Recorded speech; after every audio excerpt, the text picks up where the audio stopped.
Good morning to everyone. Today we are going to learn a lesson named 3 Days to See, written by Helen Keller. Through her text, she wants to tell everyone that they must be thankful to what they are blessed with. So let's start reading the chapter. I have often thought it would be a blessing if each human being was stricken blind and deaf for a few days at some time during his early adult life.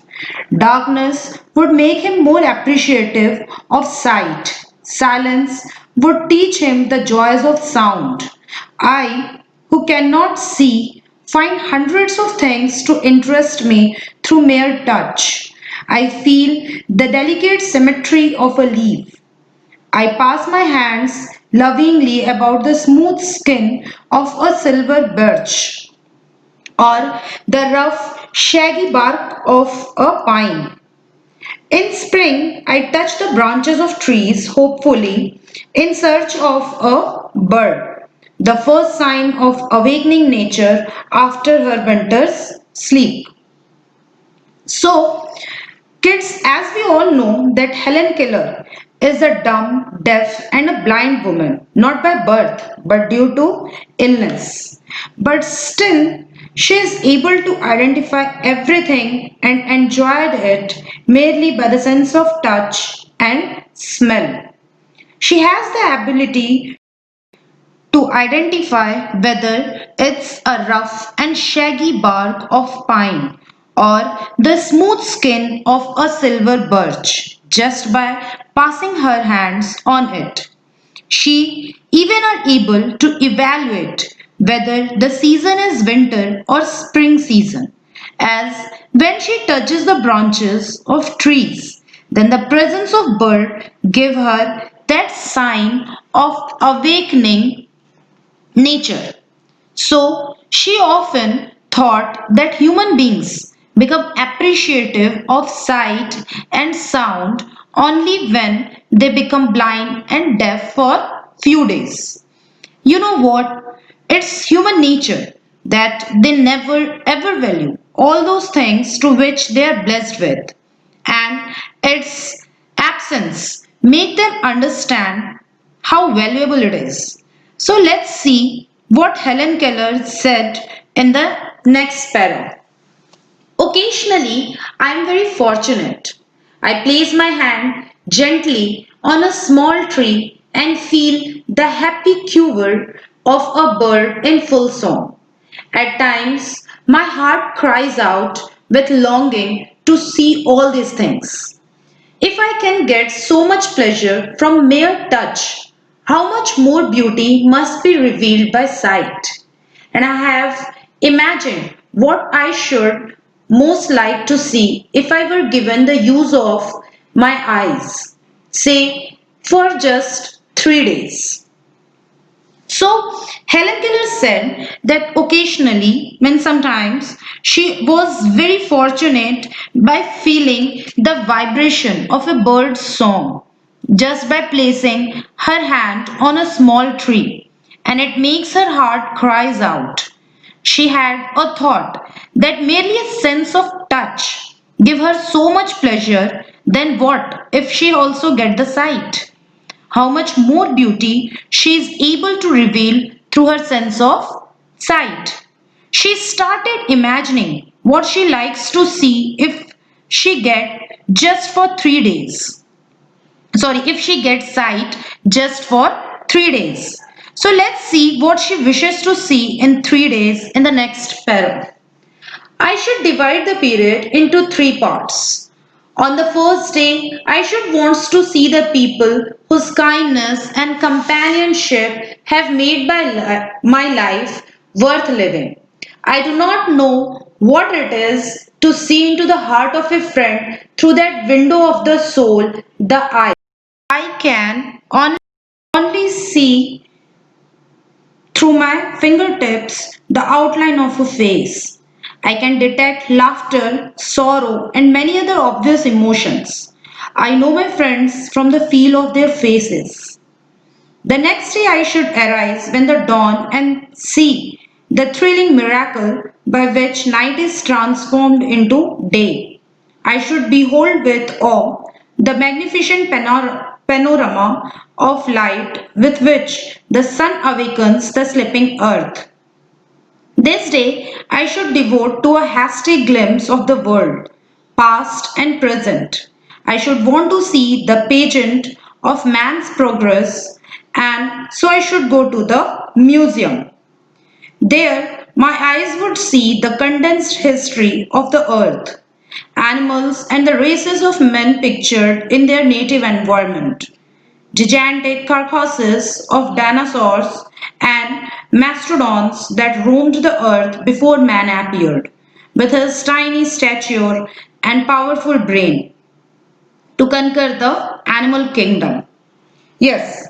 So, according to Helen Keller, if she get the site just for 3 days, then she divided the period into three parts.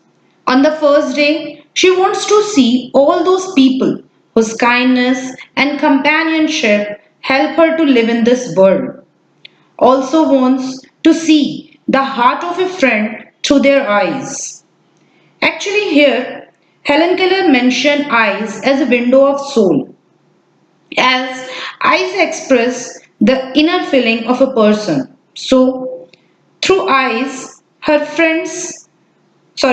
eyes of her friends, she wants to see their inner qualities. As because of lack of sightedness, she saw only the outline of their face through her fingertips and are able to detect their emotions just by the feeling of their faces.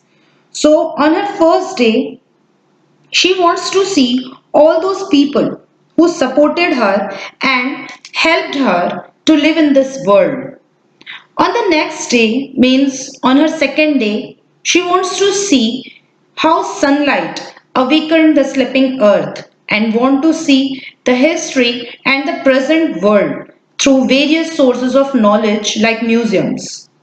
So it's all about what Helen Keller wants to do or want to see on her first and second day if she get her eyesight for 3 days. Now let's see about the third day in the next para. The following morning I should again greet the dawn, anxious to discover the new delights, new revelations of beauty. Today, this third day, I shall spend in the work a day world, amid the haunts of men going about the business of life. The city becomes my destiny.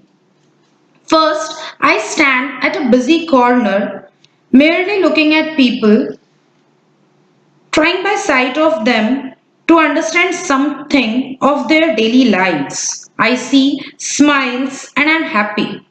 I see serious determination and I'm proud. I see suffering and I'm compassionate.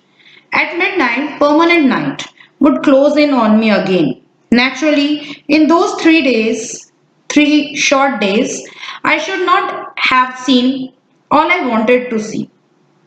Only when darkness had again descended upon me should I realize how much I had left unseen. So, on her third day, she again wants to address the dawn with the eager to discover the new experience. She wants to stand at a busy corner from where she was able to see the busy life of the people, and city was her destination. She wants to see the occurrence of the city, and by watching the determination of the people, she felt proud. And when the people smiled, she felt happy, while she was compassionate with the suffering of the people. And at midnight of her third day, she again closed her eyes, and the darkness revealed upon her. She realized that it's impossible for her to see all she wanted to in 3 short days, and also realized what she had left unseen. So, come to the next one. I who am blind can give one hint to those who can see. Use your eyes as if tomorrow you would be stricken blind. And the same method can be applied to your other senses. Hear the music of voice, the song of a bird, the mighty strains of an orchestra as if you would be stricken deaf tomorrow. Touch each object as if tomorrow your tactile sense would fail. Smell the perfume of flowers. Taste with relish each morsel, as if tomorrow you could never smell and taste again. Make the most of every sense. Glory in all the facets of pleasure and beauty, which the world reveals to you through the several means of contact which nature provides. But of all the senses, I am sure that sight must be the most delightful. So, in this para, writer Helen Keller wants to say to all the people to use all their senses like sense to see, to hear, to smell, to taste, etc. in a way as if tomorrow you may lost your sense. Use your eyes as if tomorrow you may become blind. Use your ears to hear the music of voice, to listen the beautiful song of birds, or the strains of an orchestra as if tomorrow you may become deaf. Smell the fragrance of flower. Use your sense of taste with great enjoyment. Each and every senses have their own importance. But according to Helen Keller, sense of sight is the most delightful sense as sight helps us to see the world visually and link it with what we are experiencing. So kids, the moral of this lesson is to enjoy what you have in fullest and also enjoy your senses as if you may lost it tomorrow. Thank you.